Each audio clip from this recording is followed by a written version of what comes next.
Learning objectives. After completing this module, learners will be able to define the Earth and understand what is inside it. Describe the various layers of the interior of the Earth. Define rocks and minerals and understand their uses. Define and understand the various kinds of rocks and how they are formed. The interior. The Earth is a tightly held, elliptically shaped sphere made of several layers of rocks and minerals. The radius of the Earth is about 6,371 km.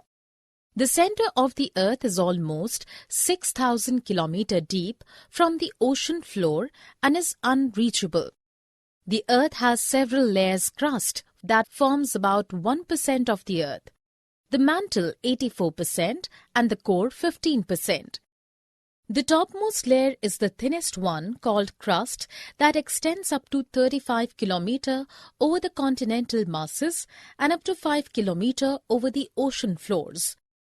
The continental mass contains mainly the minerals silica and alumina, together called Sial, while the oceanic crust contains silica and magnesium, known as Sima.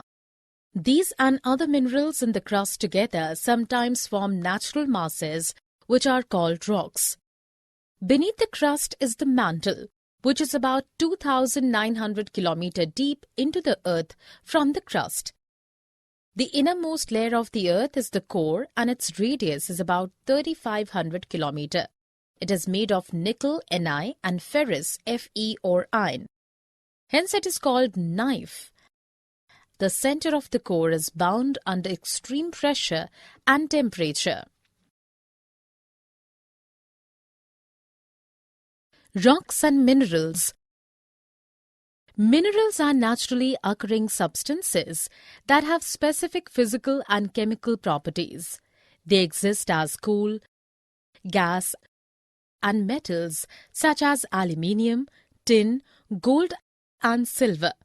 These are used in industries as fertilizers, medicines, fuels, etc.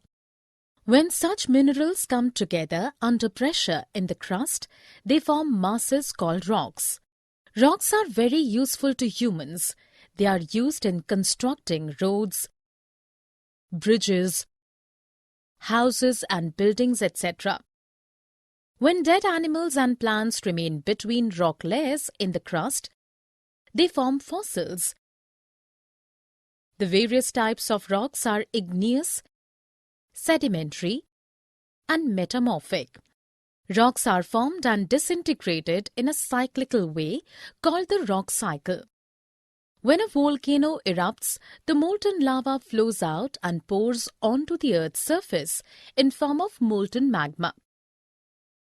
When the magma cools, it forms rocks called igneous rocks.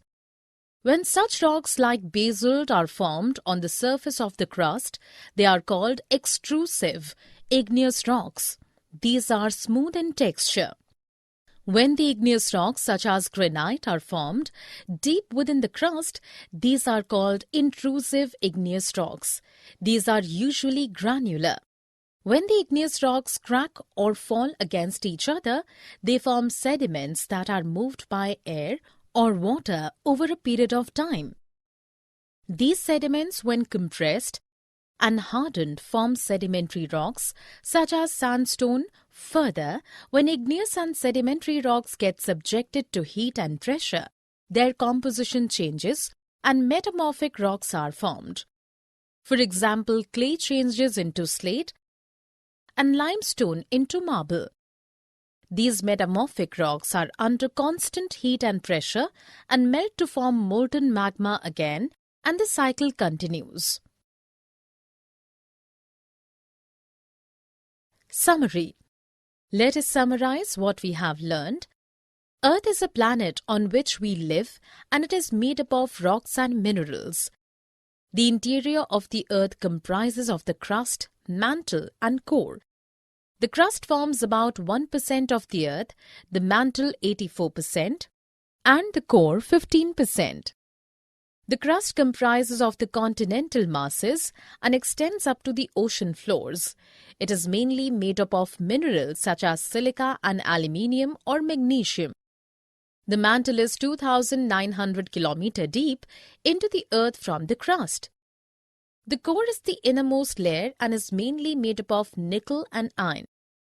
The rocks are formed of various minerals coming together in the crust and are of three types: sedimentary, igneous, and metamorphic rocks.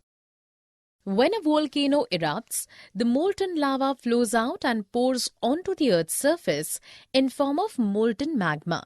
When the magma cools, it forms rocks called igneous rocks.